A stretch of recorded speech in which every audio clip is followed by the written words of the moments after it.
Hello and welcome to the City Manager's Report. I'm your host, Jill Fraley, along with Pikeville City Manager Donovan Blackburn. As always, hello, sir. Jill, it's a pleasure to be here once again. We meet once again, lots of things to discuss. We're going to get right to it. We have a whole list of things that we want to go over. Some exciting guests will be with us just a little bit later. Absolutely. But first, what I want to talk to you about is, as you called it, the white elephant in the room. I did. We had Coach Calipari with a national championship trophy in town last week on Thursday, and we presented him with the key to the city. And apparently there were some problems with that and made national media. People make mistakes, but let's talk a little bit about it.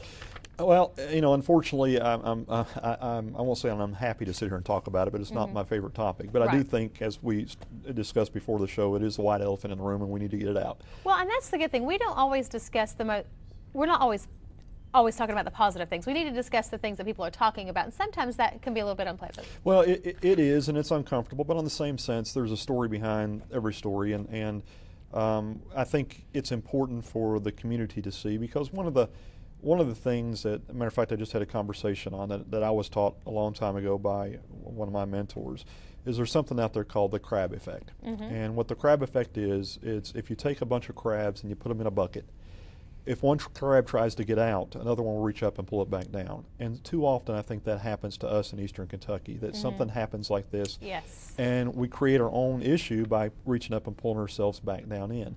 When if we would just look at the issue as a whole, and to your point, at all the positive things that are happening, going on in Eastern Kentucky, you know, it's a home that I decided to come back to after I went through my career with Lowe's.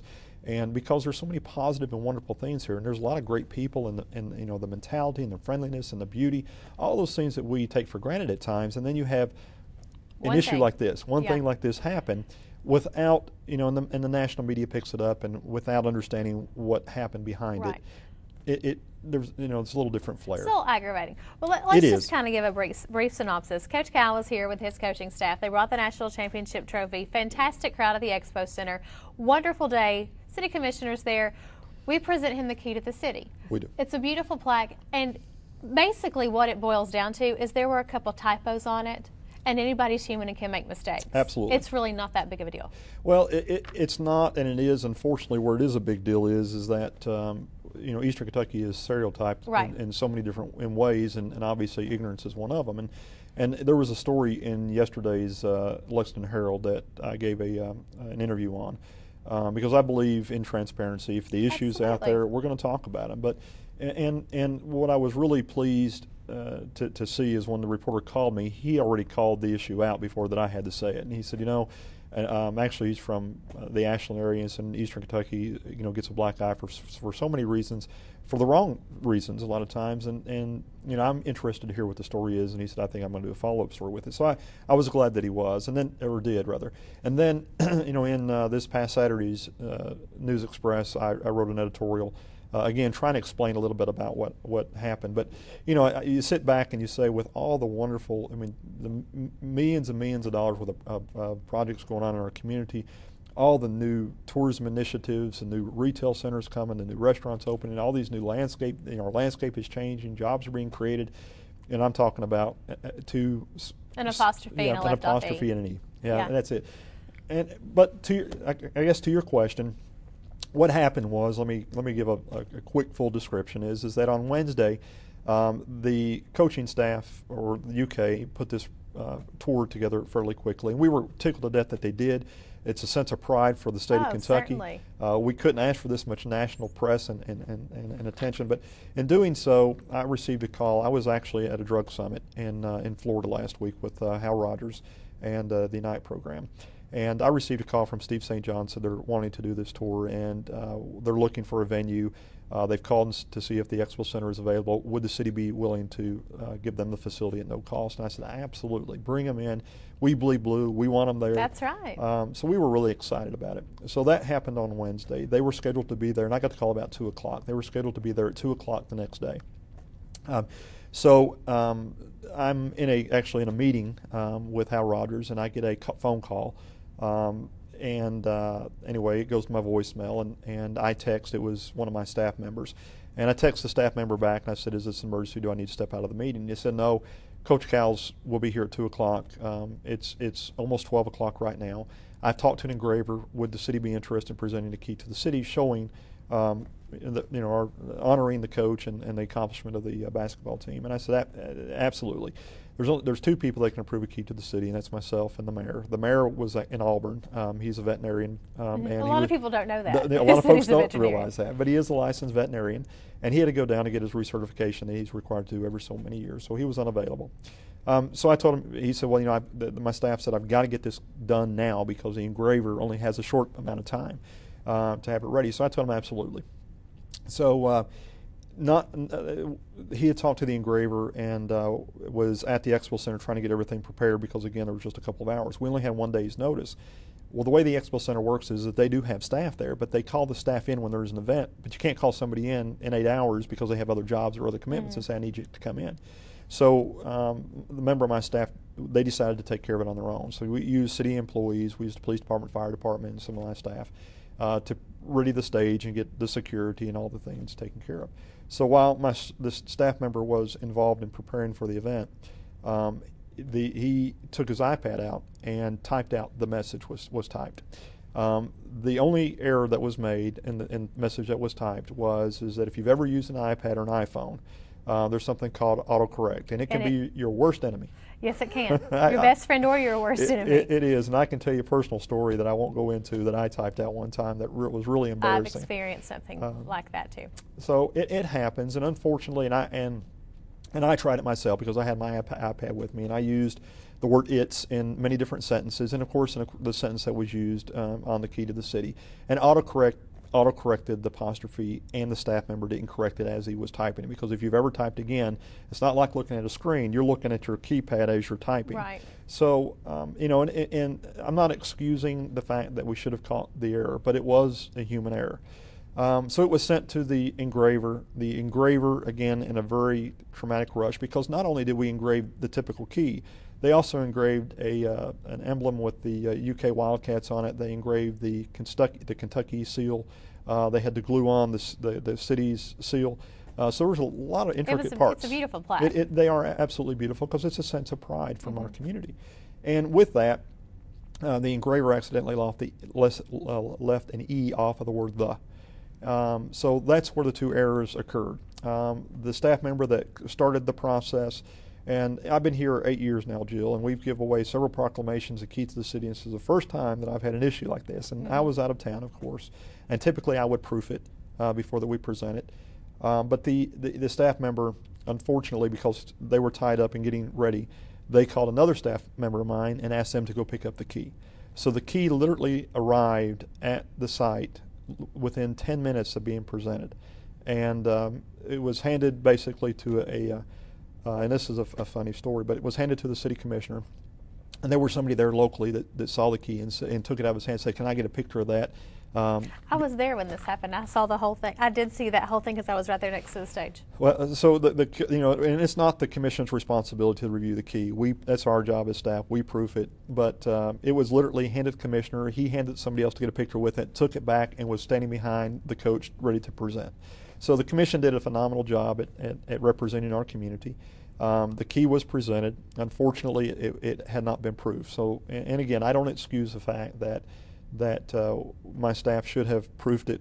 The errors should have been caught, but they weren't words. And this is what I told the reporter yesterday. It's not like that these were long words that we messed up and couldn't spell correctly. It was the word "the," and as my comment was, I can assure you, it wasn't out of ignorance that we cannot spell the word "the."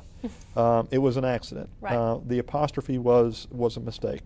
And in my editorial that I wrote Sunday explaining the circumstance, and I had a very long, in-depth conversation with my staff member. They took full responsibility. They were, and I can tell you, there was nobody that felt worse in the state of Kentucky that day than this member of my staff. Oh, I'm certain of it. But we all make errors. I make errors, and as the reporter that I was talking to yesterday said, I'm glad I'm not called out every time that I make a spelling error in my reporting. Right. And I see errors in magazines and errors in newspapers, and those things are going to happen when that's your profession. But those small things, unfortunately, in life do happen.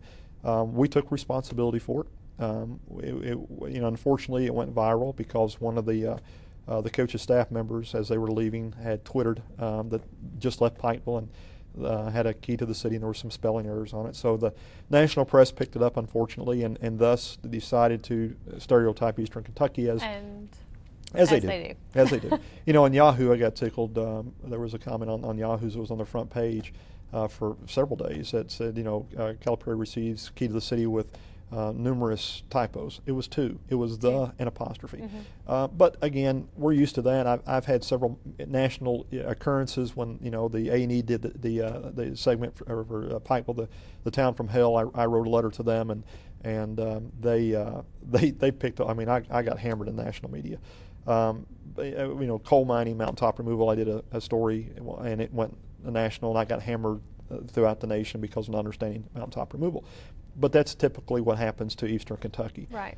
So anyway, we to make it right, you know, we contacted the engraver, who was very, very apologetic. You know, they assumed, took responsibility as well. They came in that night. They came in Thursday night about 9 o'clock and printed a new plaque. My staff member took out Friday morning and met with Coach Cal's staff Friday about 11 or 12 o'clock and exchanged the plaques with an apology. And they were very understanding and apologized. Immediately after the Twitter comments went up, after we contacted them and explained what happened, they immediately apologized and took the Twitter posting It would have been down. nice if they had thought first and not to have even done that. Well, you know, That's a little bit unfortunate, I think. It is unfortunate, but you know, unfortunately, I think, again, you mentioned it earlier, in this day and age with cell phones and with photo, you know, it's easy to take a picture, and with Twitter and Facebook and so many other outlets, we have to be responsible and understand who all we're reaching, and sometimes I think we forget what those words do touch. And I go back to the crab effect. You know, the other thing that I won't say that bothers me, again, it was a simple error. It's been addressed. We apologize for the error. We're sorry that it hit the national press the way that it did. But with all the wonderful things going on in and around our community, there's nobody in this great area can say that Pike County and Pikeville is not advancing, that we have made improvements leaps and bounds. And with all those improvements, you know, there's a sense of pride in our community. Right. And the worst thing that can happen, and that's actually, Jill, the reason that Pike TV is here today. And when I thought about Pike TV several years ago and bringing it to this community, it was because I thought that we needed to tell our own story and not rely upon the national press and instill a sense of pride in our community. But then what will aggravate you at times is that crab effect again. Is that when that word goes out, sometimes our own people turn upon ourselves, and we gotta stop doing that. We've got to, and not just on this error, because this was an error, it was a small error, on everything, because we're not dumb, ignorant hillbillies, regardless of what the national media would like to say. And we've got a great community with a lot of wonderful things happening. And I was proud enough to want to come back home, and a lot of other people do also. So enough said. I'm finished with it. I wanted to explain it. I wanted to get the true story out there, and we're going to move past it and talk about some great and wonderful upcoming things. Well, speaking about the University of Kentucky, we are taping this on the day before Hillbilly Days get started. Yes, we are. We are excited. It's the 18th, and we have some pretty big names coming into our area tomorrow. Terrence Jones and Eloy Vargas are going to be signing autographs this Thursday from 11 to 1. And then Terrence will be back on that evening, signing from 5 to 9. Is that correct? That's correct. So now is this going to be in the park, or is this going to be at the tourism booth? No, this is going to be in the park. It's going to be actually at the Annex building, affectionately known as the White House. Okay. We're really excited, and again, you know, we've got a great relationship with UK. Unfortunately, based on what we talked about just before this, but Jones and Vargas contacted, or actually a representative for them contacted the Director of Tourism, Jesse Bowling, and asked if they could come to Hillbilly Days. We were more than happy to accommodate them. Oh, certainly. You know, again, a sense of pride, and we believe blue. I was really excited about it. So they will be, as you said, we've made room. We were looking at bringing them actually to the tourism booth, but the concern is that we think the crowd will be so great that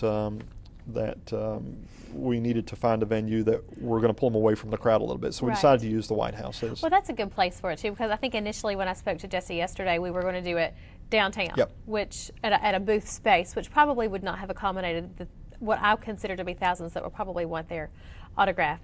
So you moved it to the Garfield Annex building. Now, what we do want to tell people is that the photographs, or the autographs rather, are $20, and then if you have an autograph poster, it's $25. Correct. And I think an important thing to remember is that this money doesn't go to an organization; it actually goes to the players. So it's going to help the players get established. Right. So we were, again, from a sense of pride and a once, I won't say in a lifetime, but a once in a every so often, hopefully it'll recur next year as well, but to have a national championship and to be part of that, I just, somebody asked me, they said, well, $20 isn't a whole lot for an autograph or something, as something to keep and again have for quite a few years to follow, isn't a lot of money. And I said, no, my wife just ordered 2 national championship T-shirts, and we paid over $60 for those T-shirts. So it's a small amount for what will be available, but to be able to meet the players and to be a part of Kentucky history is a good thing. Now, can people who are going to be in attendance, can they bring things for them to sign, like basketballs, T-shirts, photographs, if they have them, that sort of thing? They can actually bring what they want them to sign. That is correct. Okay. Yep. Well, that's a good point too, because if people were doing basketballs and things of that nature, then that's something they can put on display in their homes. That's right. So that's a great thing. Now, we'll tell you again, Thursday from 11 to 1 at the Garfield House, 5 to 9 for just Terrence Jones, $20 for an autograph, $25 for a poster. That's going to be a fun time. Lots of UK people. We had Darius Miller last Saturday. Yes. Coach Cal was here on Thursday. So we're going to, I guess we'll see who's next. Well, and obviously they have a fondness for Eastern Kentucky as well, regardless. They do. They certainly do. Now, we are experiencing fabulous weather. We're ready for Hillbilly Days, but the tourism part and the river trail system is starting to open up. So let's talk about that for just a minute. The website you can go to is visitpikeville.com. Right. Again, this is our 3rd year with the trail system. We've got some great ramps. We just signed a deal with the church down on the Jubilee Church down on South Mail Trail, to where we have leased the property and behind them, so we have another ramp, an entry ramp there. So we've got about 5 or 6 entry ramps in the city now. We have hired a new driver that drives our bus. So again, you can log onto the website and it will tell you the times. On Friday, Saturday, and Sunday, there is 3 or 4 times during the day that all you have to do is put your kayak in the back of your truck, come down to behind Texas Roadhouse where the city's ramp is, and then you just get on the bus. We'll take your kayak with you, take you to one of the trails, drop you off. You float back down to where your truck is waiting for you. Sean, who is our director of events, just signed a church group of 150 that will be coming in here in a couple of weeks. So we had a couple thousand people on the river last year. Walmart, by the way, has started stocking kayaks. They cannot keep them in stock. They get them in and they're gone as quickly as they're coming in. I've told you before that I have a fondness for the river, and I did start fishing last year in the river. I went last weekend and actually was across the water at a different put-in point, I guess, if you will, from where they were dropping off some kayakers. And I thought, well, number one, it's a little bit too cold, but what fun that is.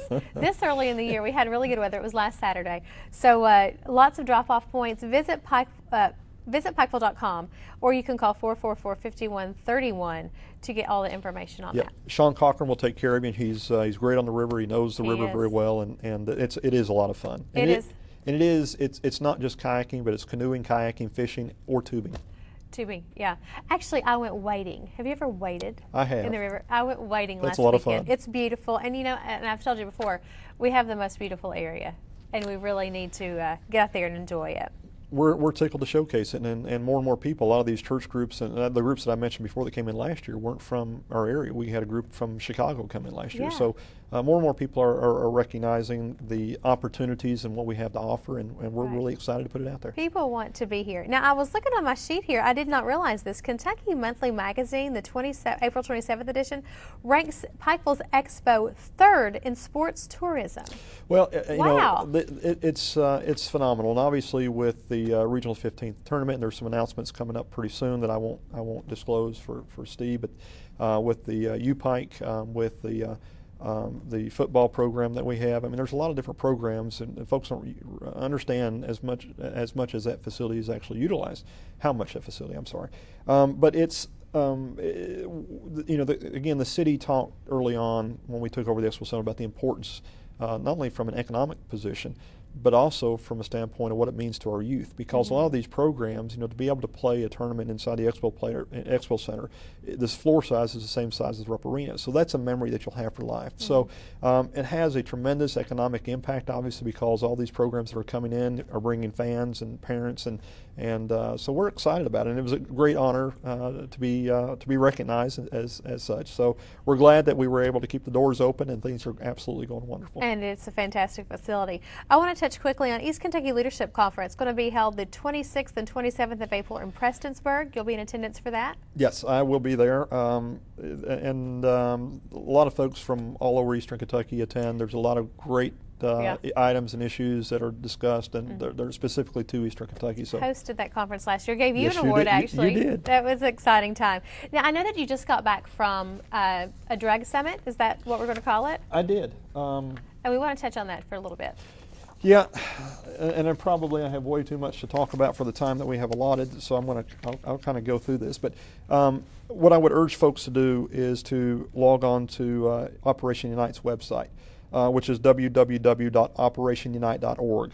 There's a lot of information about the conference that was there, but this is something that's very near and dear to my heart right now because, first of all, I appreciate Karen Kelly with Unite. She called me and invited me personally to come down, and I was really glad I went. I've attended many conferences in my many careers, and I can honestly tell you, Jill, this was one of the best conferences that I've ever attended, just for the educational purpose alone. And I'm having to look down at my notes, my apologies, but because there was so much that was going on here. But, I guess the key thing that I'll mention right now, and then maybe in our next showing we'll talk about this more in depth, is that we have a national epidemic going on right now with our drug issue, more specifically relating to the pill mills and prescription drug problems. And understand, again, last year drug deaths overtook automobile accidents nationwide.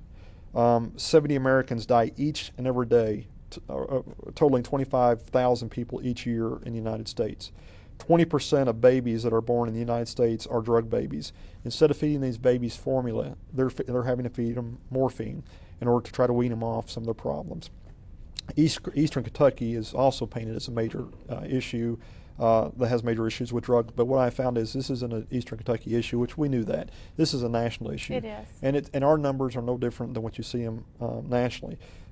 We do have a major issue going on with the pill mill problem in Eastern Kentucky and all over the nation. There is a very important bill right now under the special session. The governor called the special session back for two issues mainly, one being the pill mill bill and the other being the transportation bill. But this pill mill bill, if passed, will put regulations on these drug pill facilities.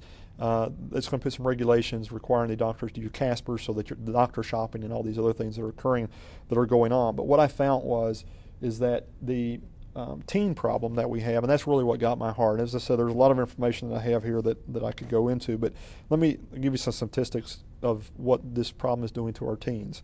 1 out of every 4 high school seniors are experimenting right now with prescription drugs. 8 out of every 100 teens between the ages 12 and 17 are reporting drug use, utilizing prescription drug problems. Right now, and the reason that they're utilizing these or falling back to this is that they're so easy to get. The medicine cabinets, unlike having to go out and find a supplier, the supplier is mom and dad or grandma or grandpa. And what's happening is that there is a lot of, they told one story about a teenager that just recently passed who all of a sudden had a fondness for a grandmother and was wanting to go over to her grandmother's house. And after doing so, her grandmother ended up finding her in the bathroom, deceased. So there's a lot of things going on. The city is doing a lot of things to combat that, but I think there's a lot of things that we need to open our eyes to. And the mayor, there was 9 mayors in the state of Kentucky with the Kentucky League of Cities direction that signed basically a letter urging our legislators to address this bill that's out right now.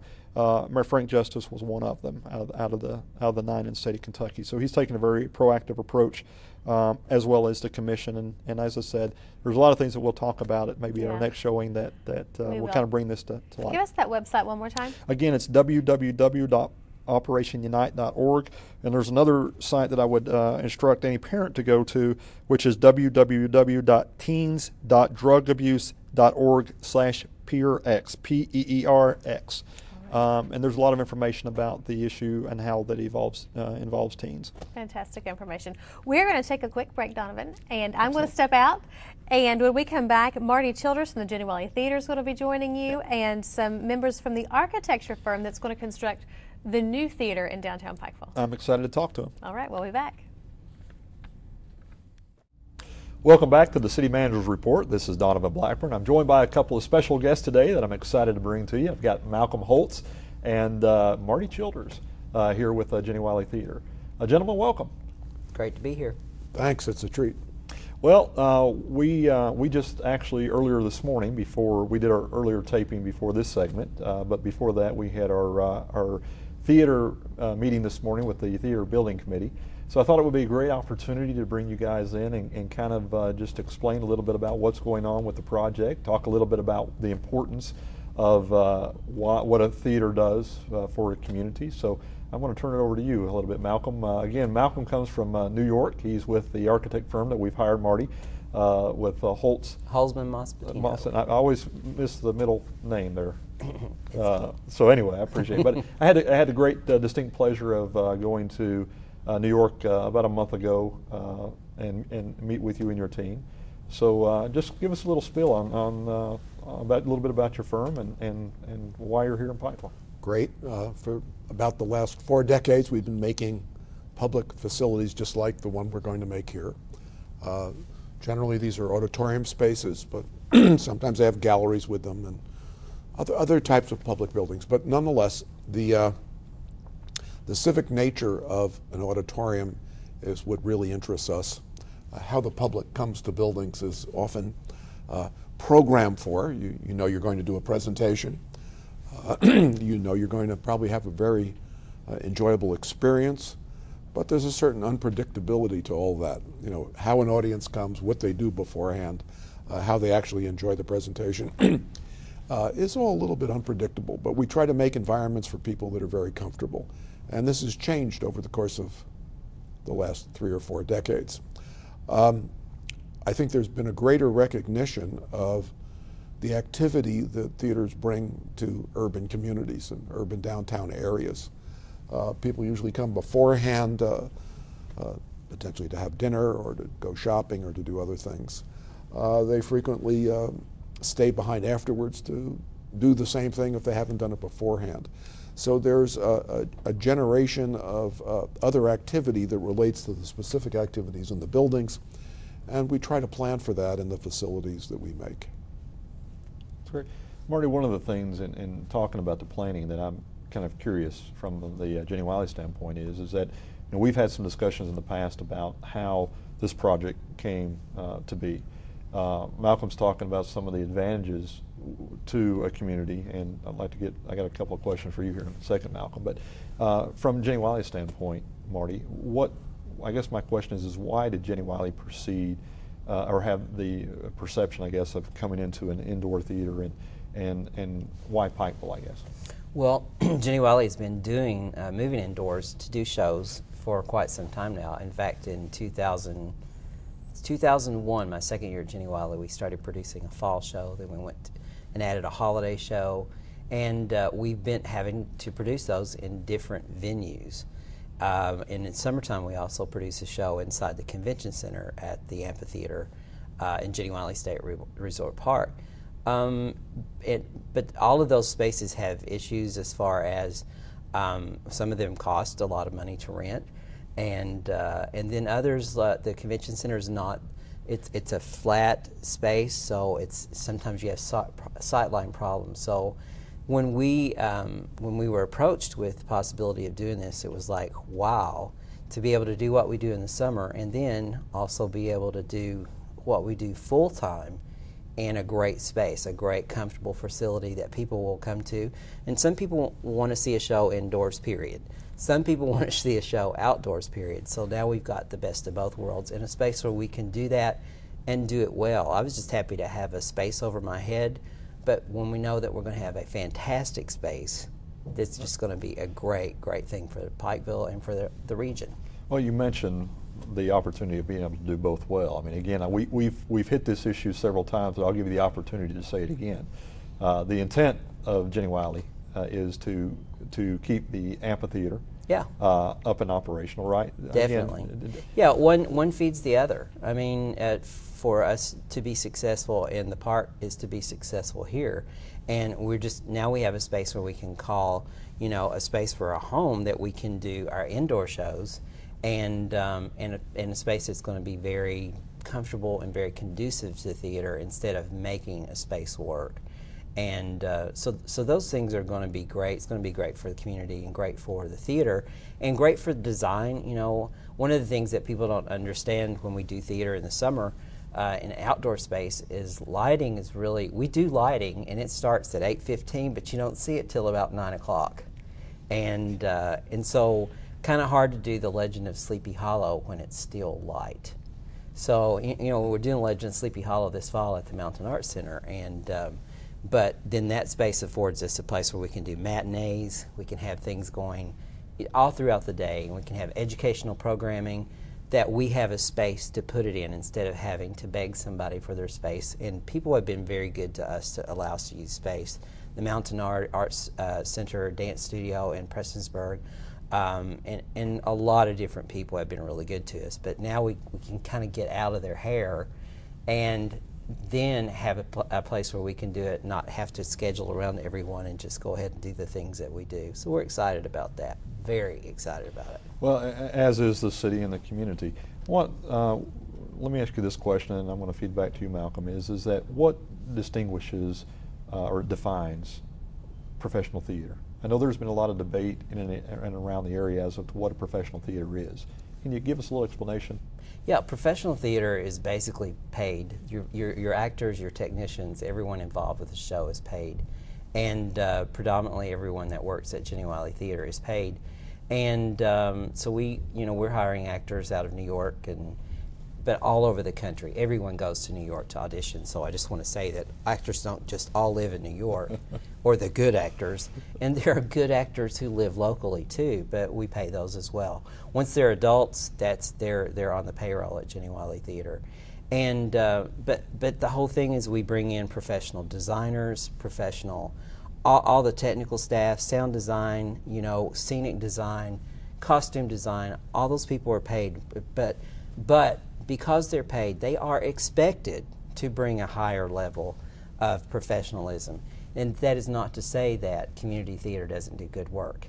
I'm just saying that's the distinction between the two things. Well, and I see that as a great benefit to as you said a moment ago, the entire region, because now we've got the full gamut. You've got outdoor amphitheater, you've got a professional indoor theater, yes, and then with the ACT program, you've got a great community theater. A great one. A great one that's doing, actually I've got some family that's in their upcoming production. So, it's great. We've got, I guess, and that's going into my next segment, is transforming. The City Commission several months ago passed a resolution naming the downtown area as an arts community. And with the opening of the Expo Center, the outdoor stage, and with the Artisan Center, obviously theater was a great step.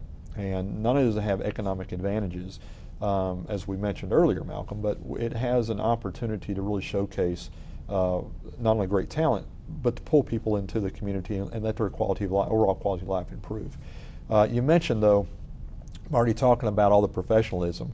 As you know, the committee that you and I serve on, we spent several months going through an RFQ and trying to find the right firm that can meet all the standards that are needed in order for you to attract the professional. I assume you would agree with that? Oh, definitely. And that was a long process to try and find the right people. Well, and again, Malcolm, we opened up with Malcolm talking about a little bit about his firm, but obviously we had I think 7 entries, and we have some great talent that came forward. But Malcolm's firm, Malcolm was selected by you won my vote over, just not only because of your knowledge of professional theater and what it takes, but also because of some of your history and some of the things that you've done. Give the audience, if you don't care, just a little background on some of the projects you're working on, because this, understanding what I found going to New York is that we're a tadpole in a big pond, but we're getting that great treatment that you're getting with some of these larger clients that you have. But I was very impressed. Well, we've had clients all across the country, and in fact, we've built new auditoriums and renovated existing ones in faraway parts of our country. In Alaska, we built 3 auditoriums in Anchorage. In Honolulu, we took the last remaining movie palace and reconstituted it as a performance space in downtown Honolulu. But closer to home, about a month ago, we opened a project called SkyPack in Western Kentucky, and it's a new facility. And then in the late '60s, early '70s, we opened a very unusual theater in America, a professional thrust theater in Cincinnati. And the Playhouse in the Park has then gone on to build other theaters that are adjacent to it, and it's become a real nexus of activity. We're currently working in Evansville, Indiana, for the university, where we're going to make, believe it or not, another small thrust theater. So here, within a few hundred miles of each other, we will have done 2 thrust theaters, something not usually built in America, but these are in close proximity. But we have also worked in New York. We've been part of the restoration of a number of the old theaters. At one point, there was a question about whether they would even survive. So my firm has worked on the restoration of Radio City Music Hall, that big arch, everyone knows that quite well. But we've also done the New Amsterdam, which is where Disney now does its presentations. Yes. We've done the New Victory. We've done the Joyce Theater, which is a theater for dance, and a number of other facilities. So we have a lot of experience in these. And I remember when we were interviewed by Skype, yes. One of the questions, how or why would we be interested in this community? I think it's always great for us to work in a community where you know that the project that you're going to work on will have big civic impact. It will not only allow the theater to operate in a special way and in new ways, but it will change the culture of the community potentially. And that's of great interest to us. Whenever we can do that and contribute in that way, it's very exciting. Well, and actually you led into my next question already, without me having to ask it, is that what do you see our community benefiting past the economic benefit? And we've had some discussion on this when I was in New York, but from your experience in this business, tell us a little bit about what you think we'll expect. Well, we're living in an unusual age. The electronic media has changed how we all live. All you need to think about are libraries, and the thought that libraries have become totally different in the last 10 or 20 years. I think the more that we can spend time by ourselves electronically, just having our lives, it sort of divorces us from other people in an unusual way. And one of the things that theater does is it brings them back together again. Audience and performer, audience to audience, seeing your friends. And you may go to church, you may go to school, you may have the occasions to see other people, but it allows people to come together socially in a different way. It brings life to a community in that all these people then start to use other facilities in relationship to the theater. As I started my discussion, people come to eat, they come to relax, they come to do other things as well. So I think it brings a new vibrancy to an area that may have been less vibrant before something happened. And I can see that happening in this community. We're staying in the hotel that's nearby. Last evening I went to a restaurant that just opened. Right. I have the feeling that there will be more as more people come and use the downtown area in the evenings and during the course of the day. So I think there will be the opportunity to have educational programs in the facility. There'll be lots of school children that will come. They will need certain things that will be totally different than the adult audience that may come in the evening. Well, and I think what is so unique about this experience is that we've got a theater, a professional group that has been here for so long and is so well known throughout the region, but to bring them from one facility into another is not only exciting, Marty, for your group, but I think it's extremely exciting for those of us that grew up with Jenny Wiley Theater. So, Malcolm, to your point, the city has transformed over the past several years. A lot of rural communities, and again, we had this discussion when I was in New York, a lot of rural communities, all their businesses and all their venues from downtown has moved out. And what we have seen is those communities that have been successful have reinvested in some other niche. And obviously arts isn't a niche, it's a way of life. But we see this as a great opportunity to not only expose our community to different sense of culture and arts, but also, again, to give them an experience that is 47, 48 years old. Did I get close? 48. Okay, I thought I was close. So we're extremely excited about that.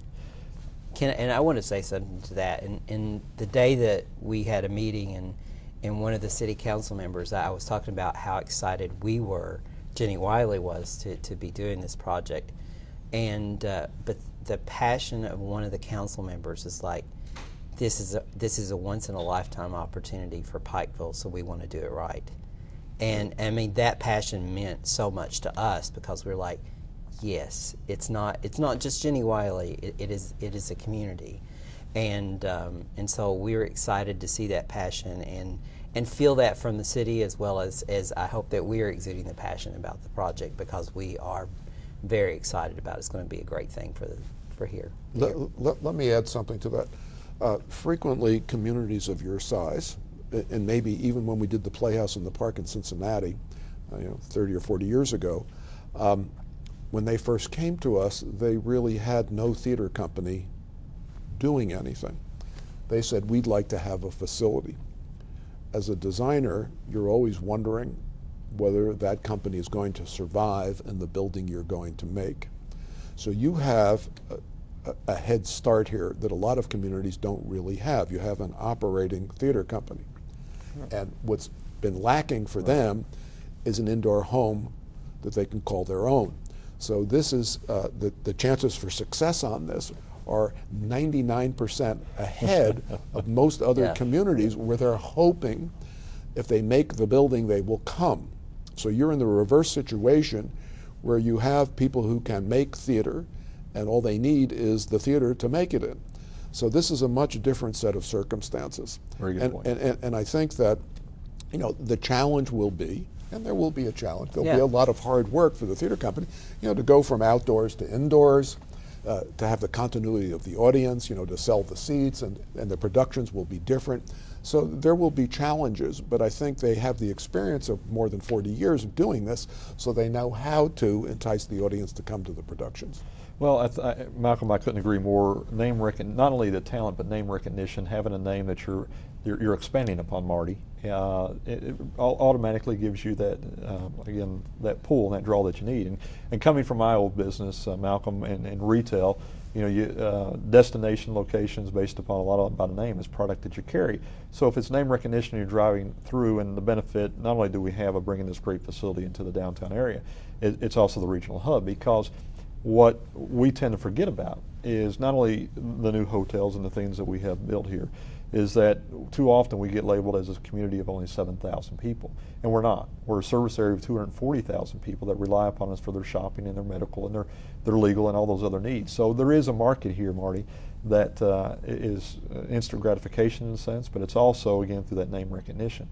Marty, let's talk a little bit now about our project. We talked about what theater means and to the community and how we'll benefit. But I know the meetings that initiated between yourself and I, which grew into our boards coming together and this project moving forward. But there was a 6-member committee set up, 3 members of the Jenny Wiley Drama Association and 3 members of the City of Pikeville, 2 commissioners and myself. We are charged with moving the project forward, the fiduciary responsibility of making sure that it comes within budget and all those things. But beyond that, and we've had a lot of meetings before, Malcolm, before you all were involved, and then after you've been involved, we've had a lot of meetings. But Marty, the Jenny Wiley Drama Association has met usually prior to our committee meeting to discuss some of the needs. Just a little bit, walk through what some of Jenny Wiley Drama Association was looking for and what was important to them. And then what I'd like to do is then turn it over to Malcolm, and since that we've hired them, and just kind of talk about what they took out of that and how they developed this project. When there's so many aspects of what we do. We do, of course, the normal programming, the productions in the summer. We do educational programming. A lot of people don't realize that we do that. We have rehearsal space. We offer workshops for all kinds of different aspects of theater and dance. And so all along we've had this outdoor space, which is it's wonderful when it's not raining. When it's raining, hey, some of the magic is gone, but we deal with it and move on, and that's the way it has worked. But we've also not had space for rehearsal, so all of those things we've had to look for. This opportunity allows us to have a place for our educational programs, workshops. For any meetings that we may need to have for the theater. Also allows us to do productions year-round and do matinees that we can't do at Jenny Wiley Theater. And it gives us an affordable, we're not having to rent a space. We're actually being able to do the show without that overhead on us, which, if theaters operate in very close, their budgets are very close, and we try to be very careful to stay within that budget. And you kind of know, this is how much we think we can make on that, so how many shows do we have to do to pull that money back in? It's going to cost X amount of dollars to create this. So this space gives us a way to capitalize on the work that we do and to be able to run more productions and expand what we do. And so in talking to them, we told them all the things that we'd love to have. And, of course, all the things that we love to have would be $1 bazillion.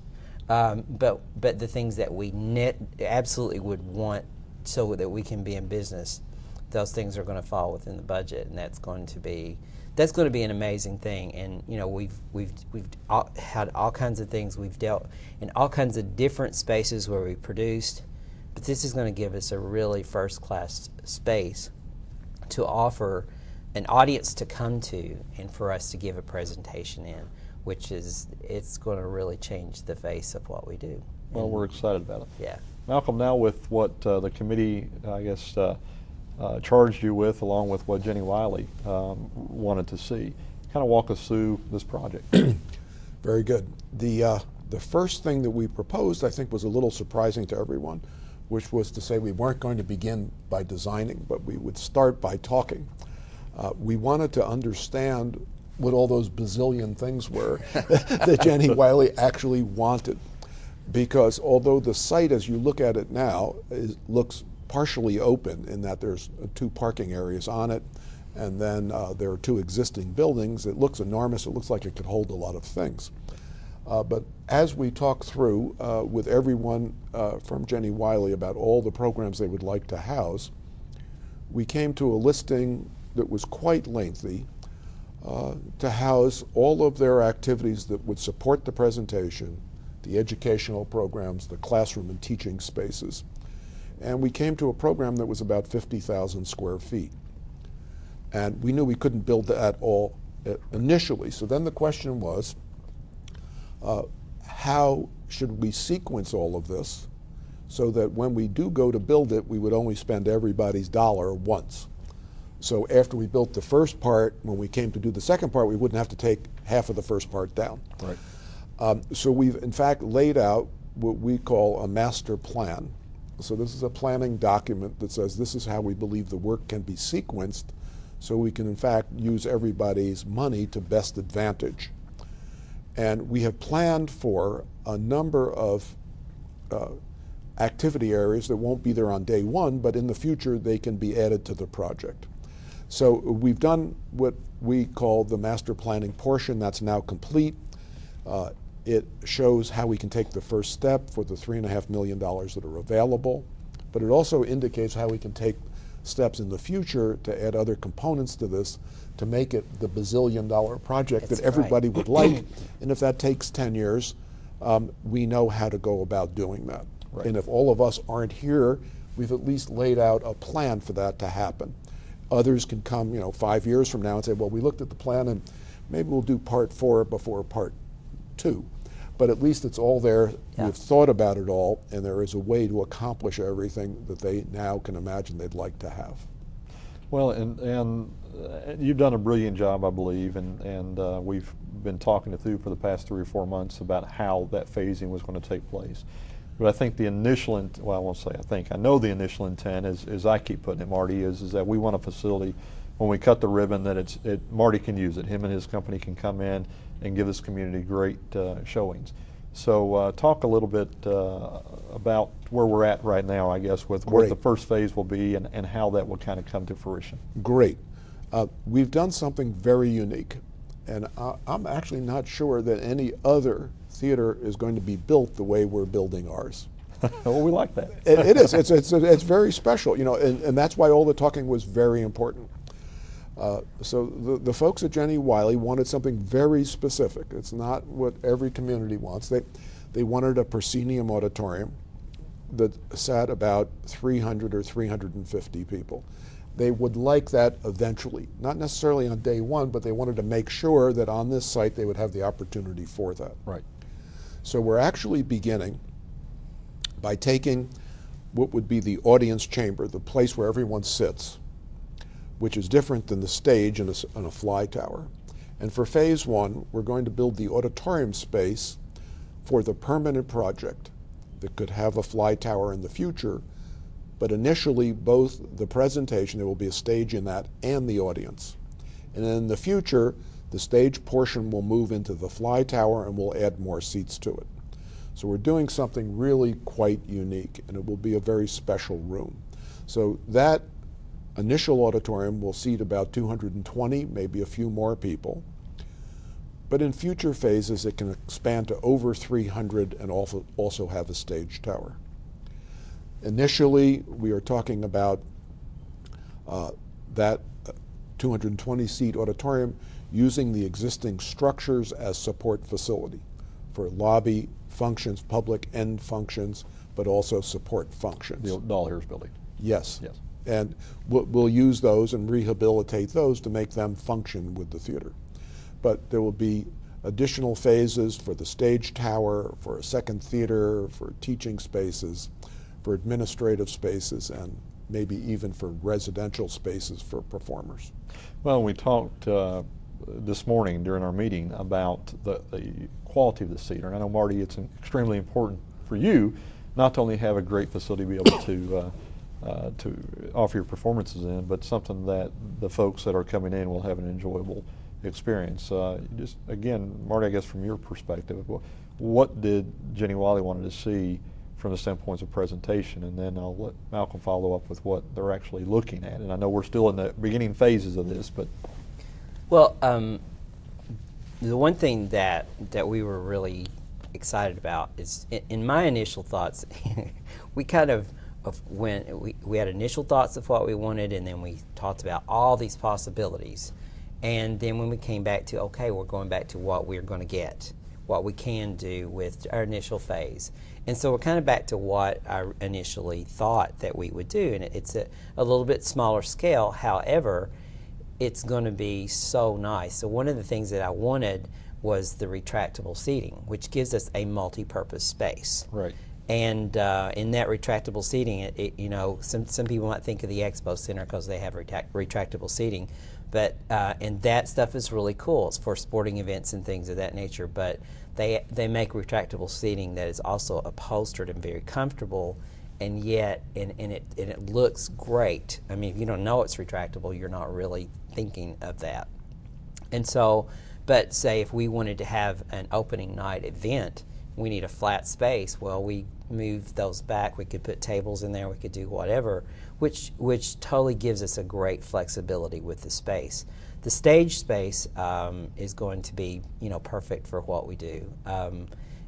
In the second, third phase of the project, when we do get a fly tower, and an audience or the people listening to this might not know what a fly tower is, but it's basically, if you went to a New York show, a Broadway, and you had a curtain that drops, and then that curtain will drop and then another one come in its place, that's what a fly tower allows you to do. It's a lot of technical stuff, and it gives you, instead of like at Jenny Wiley, we don't have a fly space, so we push things on stage, right. Or we pull a curtain across, things of that nature. So this, eventually the fly tower will be part of the project, but in the first part of it, that will not be part of it, but we have that capability to move on to that and create an even more amazing space. So. Well, Malcolm's done a great job, him and his team, designing it in a sense to where we can look at a second phase and putting the fly tower in. Exactly.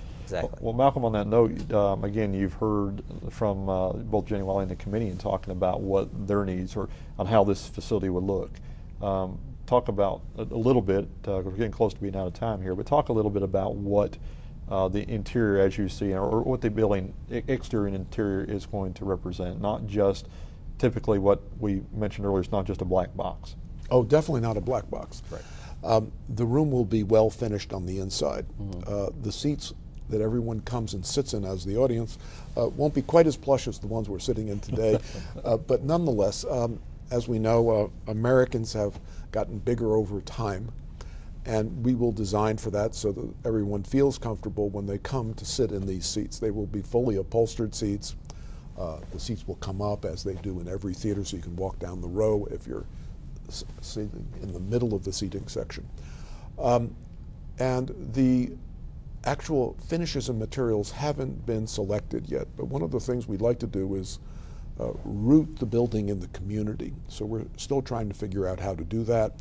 We may have wood as some of the interior finishes, either in the auditorium space or potentially in the lobby area. We would like to be able to source that in this region so that people will understand that it actually comes from this area. There may be the potential to use other materials. We're just beginning to explore that as part of the finishes of the room.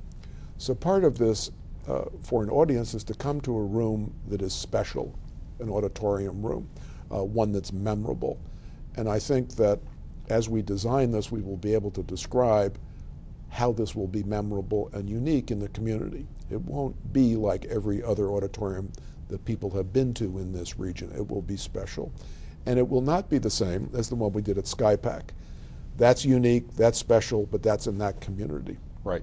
So we want the auditorium itself to have a sense of distinction about it.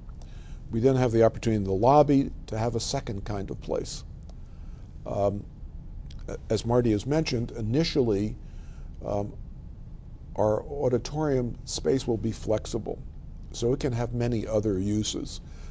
It could relate to a conference for some other activities downtown, or a meeting that relates to theater that the Jenny Wiley folks put on. So if you have that kind of a room, it needs to have special character. Sometimes if you have a room that's all painted black, it saps the life out of it. So we don't want to do that. We're going to have a very exciting space when it's completed.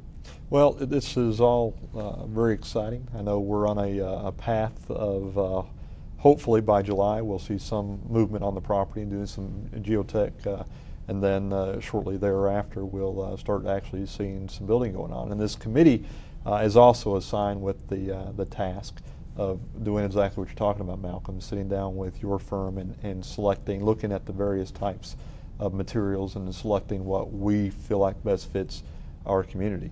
Marty, I know that you're starting an initiative here very soon with doing some fundraising for this event. Yes. You want to briefly talk about? Well, in fact, this Saturday we'll be having our first meeting with our consultant on our capital campaign. And we've already had people that have made commitments to it before we've even actually started it, which is great, thank God. And but it'll be an ongoing campaign because we will, we want to finish this project. We want it to be a beautiful place that Pikeville goes, hey, this is wonderful, and look what we've got for our region. And they've not done the design work, but just in showing us how the space fits in the city, it's going to be something pretty amazing. Well, we too are excited. And if you look at Malcolm, you've actually came here today as we're starting into our Hillbilly Days, so you're going to enjoy some great funnel cake and the great hospitality of our community and some great music. But as you see the skyline in downtown Pikeville, you see a lot of things are changing. We've got the new medical school being built, the new hotel. You're staying in one of our nice hotels, but we got a new hotel coming up as well. So I believe and this will be a great addition to the community. We hope the intent, Malcolm, is to come back in 2 weeks, in a couple of weeks, I'll say, with a nice artist rendition of what we're looking at. It won't be finalized, but we'll be at least able to put it out there, Marty, for you to help with your fundraising and for the community to enjoy or to review. Well, gentlemen, we're out of time. I'd like to thank you again for coming in. This is the City's Managers Report, and we'll be back next week. We thank you for watching.